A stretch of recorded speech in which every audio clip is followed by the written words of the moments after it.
Hello every one, welcome to mister G Hindi learning. இன்றைக்கி நம்ம இந்த வீடியோவில் என்ன பார்க்குறோன்னா, உங்களுக்கு வந்து சுத்தமாக ஹிந்தியே தெரியல அப்படின்னாலும் இந்த வீடியோவில் இருக்க கொஞ்சம் சென்டென்ஸை வந்து நீங்கள் கற்றுக்கிட்டீங்க அப்படின்னா ஈஸியாக வந்து ஹிந்தியில் வந்து மேனேஜ் பண்ணிக்கலாம். ஸோ அந்தளவுக்கு ரொம்ப யூஸ்ஃபுல்லான வீடியோவாக இருக்கும். ஸோ எல்லா சென்டென்ஸும் பார்த்திங்கன்னா ரொம்ப சின்னதாக தான் இருக்கும், கற்றுக்கிறதுக்கு ஈஸியாக இருக்கும். அதே மாதிரி கையோட அப்படியே நோட்ஸை எடுத்துக்கோங்க, மறுபடியும் ரிவைஸ் பண்ண ரொம்ப யூஸ்ஃபுல்லாக இருக்கும். வாங்க வீடியோக்குள்ளே போகலாம்.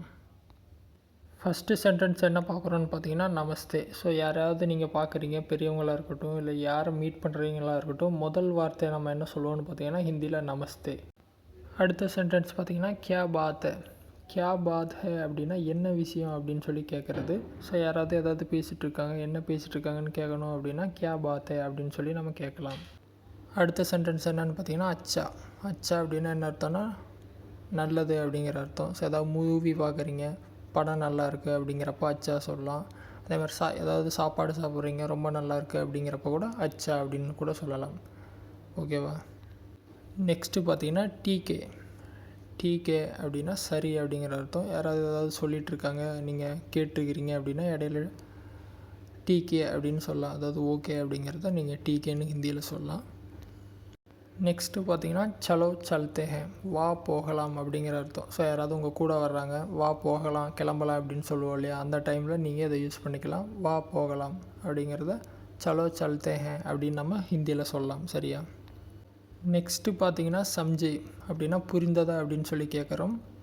நீங்கள் புதுசாக ஹிந்தி கற்றுக்கிறீங்க அப்படின்னா உங்கள்கிட்ட யாராவது ஏதாவது சொல்கிறாங்க அப்படின்னா அவங்க உங்களை கேட்பாங்க இல்லையா, புரிஞ்சதா? ஏன்னா உங்களுக்கு ஹிந்தி அந்த அளவுக்கு தெரியாது அப்படிங்கிறப்போ அவங்க உங்களை கேட்பாங்க சம்ஜே. அதே மாதிரி நீங்கள் வந்து வேறு யாருக்காவது சொல்கிறீங்க, உங்களோட ஹிந்தி அந்தளவுக்கு நல்லா இல்லை அப்படிங்கிறப்போ நீங்கள் அவங்களுக்கு கன்வே பண்ணிட்டு அவங்களுக்கு புரிஞ்சதா அப்படின்னு கூட நீங்கள் கேட்கலாம், சம்ஜே அப்படின்னு சொல்லி. சரியா? ரொம்ப யூஸ்ஃபுல்லாக இருக்கும், இதை ஞாபகம் வச்சுக்கோங்க. நெக்ஸ்ட்டு என்ன பார்க்குறோன்னு பார்த்தீங்கன்னா மிலேகா. மிலேகா அப்படின்னா என்ன அர்த்தம்னா கிடைக்கும் அப்படிங்கிற அர்த்தம். இதை பார்த்திங்கன்னா ஏதாவது சென்டென்ஸோடு நம்ம சேர்த்து பேசும்போது ரொம்ப யூஸ்ஃபுல்லாக இருக்கும். மிலேகா அப்படின்னா கிடைக்கும் அப்படின்னு சொல்லி அர்த்தம். இதை எப்படி யூஸ் பண்ணலான்னு பார்த்தீங்கன்னா, ஏதாவது ஐட்டம் வந்து உங்களுக்கு கிடைக்குமா அப்படின்னு சொல்லி எப்படி கேட்கலான்னு பார்த்தீங்கன்னா, மிலேகா கியா எப்படி சொல்லலான்னு பார்த்தீங்கன்னா, தூது மிலேகா கியா, தஹி மிலேகா கியா அப்படின்னு சொல்லி நீங்கள் கேட்கலாம். தூதுனா பால், தஹினா தயிர், மிலேகா கியா அப்படின்னா உங்கள்கிட்ட கிடைக்குமா அப்படின்னு சொல்லி நீங்கள் கேட்கும்போது இந்த மாதிரி மிலேகாவை யூஸ் பண்ணிக்கலாம். நெக்ஸ்ட்டு பார்த்தீங்கன்னா ஃபிர் மிலேங்கே. ஃபிர் மிலேங்கே அப்படின்னா மீண்டும் சந்திப்போம். அதாவது யாராவது குட் பை சொல்கிறீங்க, மறுபடியும் நாளைக்கு பார்க்கலாம், நாளான்னைக்கு பார்க்கலாம் அப்படிங்கிற மாதிரி சொல்லுவோம் இல்லையா, அந்த டைமில் ஃபிர் மிலேங்கே வந்து நீங்கள் யூஸ் பண்ணிக்கலாம். ரொம்ப யூஸ்ஃபுல்லாக இருக்கும். அடுத்தது பார்த்திங்கன்னா படியா. படியா அப்படின்னா அருமை. ஸோ ஏதாவது நல்ல விஷயம் கேட்குறீங்க அப்படின்னா படியா அப்படிங்கிற வார்த்தையை நீங்கள் ரொம்ப யூஸ் பண்ணிக்கலாம். படியா அருமை அப்படிங்கிற அர்த்தம். சூப்பர் அப்படின்னு சொல்லுவோம் இல்லையா, அந்த இடத்துல யூஸ் பண்ணிக்கலாம். கியா ஹல் சால் ஹே. கியா ஹல் சால் ஹே அப்படின்னா எப்படி இருக்கீங்கன்னு கேட்போம் இல்லையா, அதுக்காக அந்த சென்டென்ஸ் வந்து நீங்கள் யூஸ் பண்ணிக்கலாம். கேசே ஹோ அப்படின்னு சொல்லி கேட்போம் இல்லையா, அதுவும் ஒரே அர்த்தத்தை தான் கொடுக்கும், இதுவும் ஒரே அர்த்தத்தை தான் கொடுக்கும். ரெண்டையுமே தெரிஞ்சு வச்சுக்கோங்க, ஏன்னா ரெண்டுமே வழக்கத்தில் இருக்குது. ஸோ எந்த மாதிரி வேணால் கேட்பாங்க, ரெண்டையுமே நீங்கள் தெரிஞ்சு வச்சுக்கோங்க. கியா ஹல் சால் ஹே அப்படின்னா எப்படி இருக்கீங்கன்னு கேட்பாங்க. நீங்கள் படியா அப்படின்னு கூட நீங்கள் பதில் கொடுத்துக்கலாம். சரியா? Sub decay. சப் டீகே அப்படின்னா என்ன அர்த்தம்னு பார்த்தீங்கன்னா எல்லாம் நன்றாக இருக்கிறது, அதான் எல்லாம் ஓகே அப்படிங்கிற இடத்துல இந்த வார்த்தையை நீங்கள் யூஸ் பண்ணிக்கலாம். Sub decay. சரியா? நெக்ஸ்ட்டு பார்த்தீங்கன்னா ஜரூர். ஜரூர் அப்படின்னா என்ன அர்த்தம்னு பார்த்தீங்கன்னா நிச்சயமாக, கன்ஃபார்மாக அப்படிங்கிற அர்த்தம். ஸோ யாராவது உங்களை வந்து ஏதாவது ஃபங்க்ஷனுக்கு கூப்பிட்றாங்க, இல்லை ஏதோ ஒரு விஷயத்துக்காக கூப்பிட்றாங்க அப்படின்னா கண்டிப்பாக வருவேன் அப்படிங்கிற இடத்துல நீங்கள் இந்த வார்த்தைகள்லாம் யூஸ் பண்ணிக்கலாம். ஜரூர், கண்டிப்பாக வருவேன், நிச்சயமாக வருவேன் அப்படிங்கிற மாதிரி யூஸ் பண்ணிக்கலாம். கோன் ஹே. கோன் ஹே. ஸோ இது எல்லாருக்கும் தெரிஞ்ச ஒரு வார்த்தையாக தான் இருக்கும், ரொம்ப சிம்பிளான வார்த்தை. யார் அப்படிங்கிற கேள்வி வந்து மீன் பண்ணும் கோன் ஹே அப்படிங்கிற வார்த்தை. சரியா? அடுத்து பார்த்தீங்கன்னா கியா ஹுவா. கியா ஹுவா அப்படின்னா என்ன ஆச்சு அப்படிங்கிற அர்த்தம். கியா ஹுவா.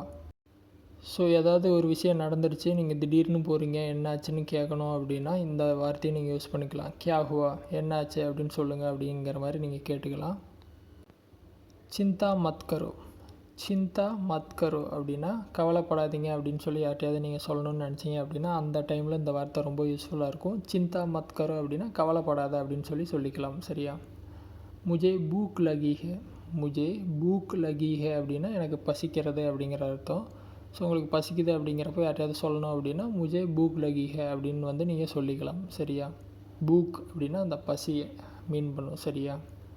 ஹா அப்படின்னா ஆம் அப்படிங்கிற அர்த்தம். எஸ் அப்படின்னு ஏதாவது ஒரு இடத்துல நீங்கள் சொல்லணும் அப்படின்னா ஹா அப்படிங்கிற வார்த்தையை நீங்கள் யூஸ் பண்ணலாம்.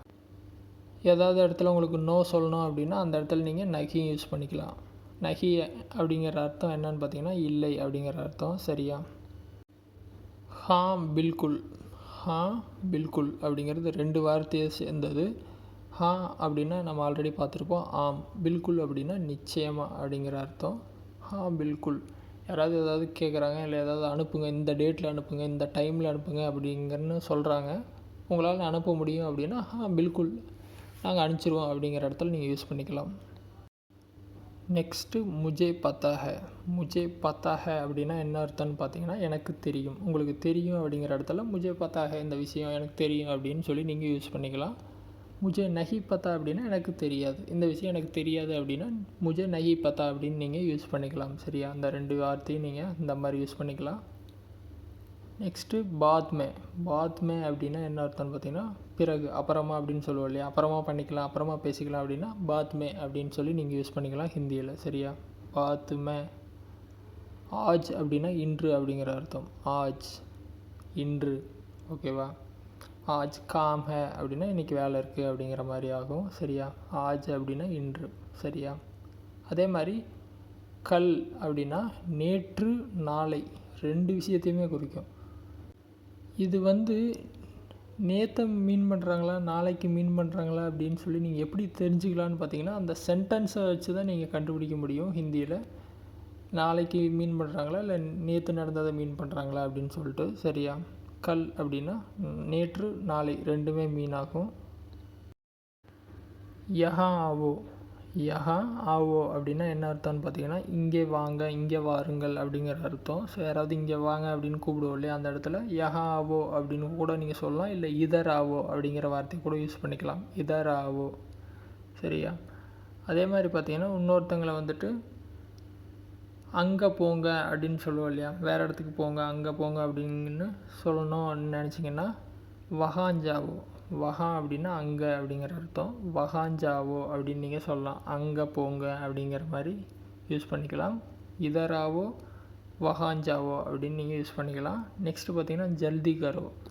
ஜல்தி கரோ அப்படின்னா சீக்கிரமாக செய் அப்படிங்கிற அர்த்தம். ஏதாவது வேலையை சீக்கிரமாக செய்யணும் அப்படின்னா இங்கே ஜல்தி கரோ அப்படிங்கிற வார்த்தையை வந்து யூஸ் பண்ணிக்கலாம்.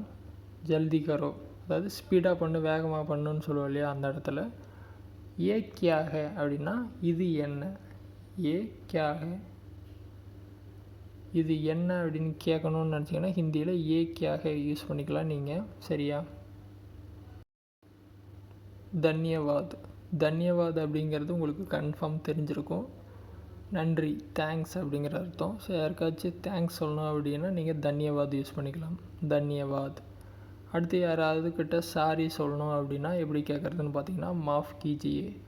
மாஃப் கீஜியே அப்படின்னா மன்னிக்கவும் அப்படிங்கிற அர்த்தம். சரியா? மாஃப் கீஜியே என்ன மன்னிச்சிருங்க அப்படிங்கிற அர்த்தம். சரியா?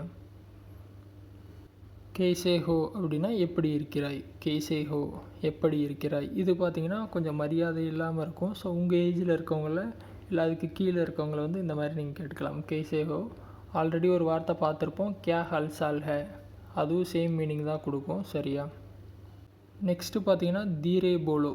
தீரே போலோ அப்படின்னா மெதுவாக பேசுங்க அப்படிங்கிற அர்த்தம். ஸோ யாராவது ரொம்ப வேகமாக பேசுகிறாங்க அப்படின்னா அந்த இடத்துல நீங்கள் இது யூஸ் பண்ணிக்கலாம். தீரே போலோ. ஏன்னா உங்களுக்கு ஹிந்தி தெரியாது, மெதுவாக தான் புரிஞ்சுக்குவீங்க அப்படிங்கிறப்ப யாராவது வேகமாக பேசுகிறாங்க அப்படின்னா நீங்கள் இந்த வார்த்தையை யூஸ் பண்ணிக்கலாம். தீரே போலோ, தீரே போலியே அப்படின்னு கூட நீங்கள் யூஸ் பண்ணிக்கலாம். ரொம்ப யூஸ்ஃபுல்லாக இருக்கும், ஞாபகம் வச்சுக்கோங்க. ஸோ இப்போ நம்ம பார்த்த ஹிந்தி சென்டென்சஸ்லாம் பார்த்திங்கன்னா ரொம்ப சிம்பிளாக தான் இருக்கும். ஈஸியாக நீங்கள் ஞாபகம் வச்சுக்கலாம். ஒரு 2-3 தடவை சொல்லி பார்த்தீங்க அப்படின்னா ஈஸியாக பழக்கத்தில் வந்துடும். புதுசாக ஹிந்தி கற்றுக்கிறவங்களுக்கு ரொம்ப யூஸ்ஃபுல்லாக இருக்கும். ட்ரை பண்ணுங்கள். டவுட் இருந்தால் வீடியோ கமெண்ட்ஸில் வந்து சொல்லுங்கள். வேறு எது டாபிக்ஸில் வீடியோ வேணும் அப்படின்னாலும் கமெண்ட்ஸில் சொல்லுங்கள், நான் போஸ்ட் பண்ணுறேன். சேனலுக்கு ஃபஸ்ட் டைமாக நீங்கள் வந்திருந்தீங்க அப்படின்னா மறக்காமல் சப்ஸ்கிரைப் பண்ணி சப்போர்ட் பண்ணுங்கள். இன்னொரு யூஸ்ஃபுல்லான வீடியோவில் உங்களை நாளைக்கு சந்திக்கிறேன். நன்றி, வணக்கம்.